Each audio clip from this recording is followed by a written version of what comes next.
सुबह पढ़ी जाने वाली अमृतवाणी को सुबह का नित्य नियम कहते हैं। यह रात्रि के 12 बजे से दिन के 12 बजे तक कर सकते हैं। वैसे इसको सुबह सूर्योदय के समय कर लें। यानी सुबह का जो नित्य नियम होता है, सुबह की जो आरती होती है, परमेश्वर जी ने बताया कि रात्रि के 12 बजे से लेकर, क्योंकि रात्रि के 12 बजे के बाद में दूसरा दिन शुरू हो जाता है, तो परमेश्वर कह रहे हैं कि रात्रि के 12 बजे से लेकर और दिन के 12 बजे तक, यानी 12 घंटे के अंदर आप जी कभी भी सुबह का नित्य नियम कर सकते हैं। इसके बाद परमात्मा ने इस आरती के करने का जो उत्तम समय है वो भी हमें बता दिया। क्या कह रहे हैं परमात्मा?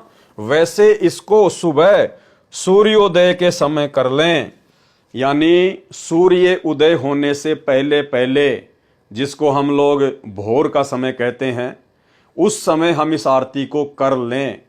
और यदि आपके पास में समय नहीं है, मान लीजिए आपकी नाइट ड्यूटी है और आपको लगता है कि मैं तो 2 बजे फ्री हूं, रात को मैं तो बैठा हूं चेयर पर, आपकी सिक्योरिटी गार्ड की नौकरी है, किसी कंपनी में और काम करते हैं, और आपको लगता है कि 2 बज गए, मैं तो फ्री बैठा हूं, कोई काम ही नहीं है, तो परमेश्वर कह रहे हैं कि रात्रि 12 बजे से लेकर दिन के 12 बजे तक आप जी कभी भी इस पाठ को कर सकते हैं।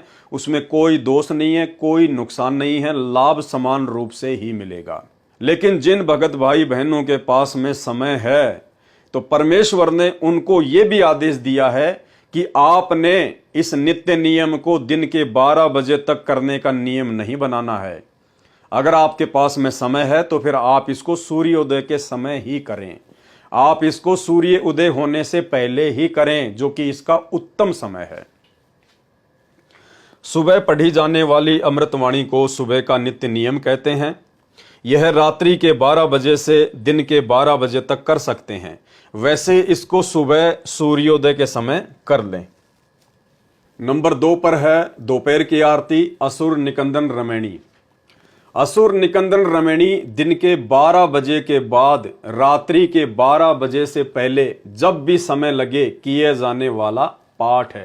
यानी पाठ है ये, इसको पढ़ना है, ऑडियो वीडियो से नहीं सुनना है। और इसका समय क्या बताया परमात्मा ने? दिन के 12 बजे से लेकर रात्रि के 12 बजे तक, क्योंकि दिन के 12 बजे के बाद में दोपहर का समय शुरू हो जाता है। तो परमेश्वर जी ने इसका समय बताया दिन के 12 बजे से लेकर रात्रि के 12 बजे तक। लेकिन परमेश्वर ने इसका भी उत्तम समय हमें बताया हुआ है, दिन के 12 बजे से लेकर 2 बजे के बीच में, क्योंकि वो जो समय होता है वो समय दोपहर का समय होता है। और उस समय यदि हम इस आरती को करते हैं तो यह समय असुर निकंदन रमैणी के करने का उत्तम समय है।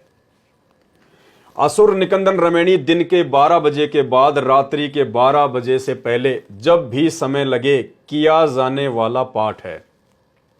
वैसे इस पाठ को दिन के 12 बजे से 2 बजे तक किया जाने का विधान है। इसका विधान क्या बताया परमात्मा ने? दिन के 12 बजे से लेकर दिन के 2 बजे तक, यानी 12 से 2 बजे तक यदि हम इस पाठ को करते हैं तो ये समय इस पाठ के करने का, दोपहर की आरती के करने का उत्तम समय है, परमात्मा का विधान है। अब देखो भाई और बहनों, परमात्मा हमें अपना विधान भी बता रहे हैं इन तीनों समय की आरतियों के करने का, और इन आरतियों का उत्तम समय भी बता रहे हैं। फिर परमेश्वर ने हमें रात के 12-12 बजे तक का, दिन के 12-12 बजे तक का समय क्यों दिया? क्योंकि भाई और बहनों, परमात्मा को पता है कि शुरुआत में ये जीव इस भक्ति मार्ग पर इतना दृढ़ नहीं हो पाता है।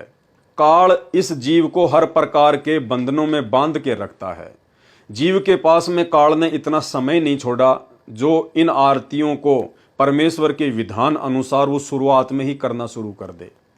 इसलिए परमात्मा ने हम तुच्छ बुद्धि जीवों के ऊपर रहम करके परमेश्वर ने हमारे को एक्स्ट्रा समय दे दिया, ताकि हम किसी भी प्रकार से समय निकालकर इन वाणियों को पूरा कर लें, तीनों समय की आरतियों को पूरा कर लें, ताकि नाम दीक्षा लेने के बाद में परमात्मा का विधान ना टूटे। जो विधान परमेश्वर ने हमें बता दिया कि ये तीनों समय की जो आरतियां हैं ये आपको रोजाना करनी है, इसको नित्य नियम कहते हैं, इसको नित्य करना है, रोजाना करना है, नियम और मर्यादा में रह के करना है, तभी हम इन तीनों समय की आरतियों के पाठ का पूर्ण लाभ प्राप्त कर पाएंगे। तो असुर निकंदन रमेणी का परमेश्वर ने समय बताया दिन के 12 बजे के बाद से रात के 12 बजे तक, और परमेश्वर जी ने इसका उत्तम समय भी बता दिया, अपना विधान भी बता दिया कि 12 बजे से 2 बजे तक किया जाने का विधान है।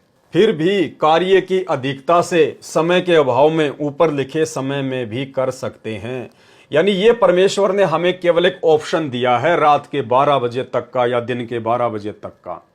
कह रहे हैं यदि आपको कार्य की अधिकता है तो आप जी इसको लेट सेट जरूर कर लें, लाभ समान ही मिलता है।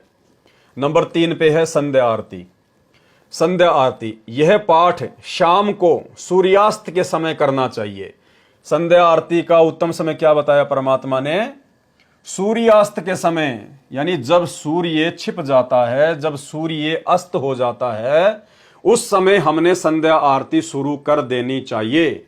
विशेष परिस्थितियों में रात्रि के 12 बजे तक भी कर सकते हैं। यह केवल विशेष परिस्थितियों में है, जिनको समय नहीं मिलता है या जो नए नए भक्ति मार्ग पर लगे हैं वो भाई बहन इसको रात्रि के 12 बजे तक भी पूरा कर सकते हैं। और जब हमें परमात्मा का ज्ञान अच्छे से समझ में आने लग जाए और यदि हमारे अंदर परमात्मा की भक्ति को विधि विधान से करने की चेतना आनी शुरू हो जाए तो फिर हमने परमेश्वर जी के द्वारा जो ठीक का समय बताया गया है सूर्यास्त के समय, उसी समय हमने अपने सर्व कार्यों को छोड़कर परमात्मा की भक्ति को सबसे पहले महत्व देते हुए इन पाठ को शुरू कर देना चाहिए।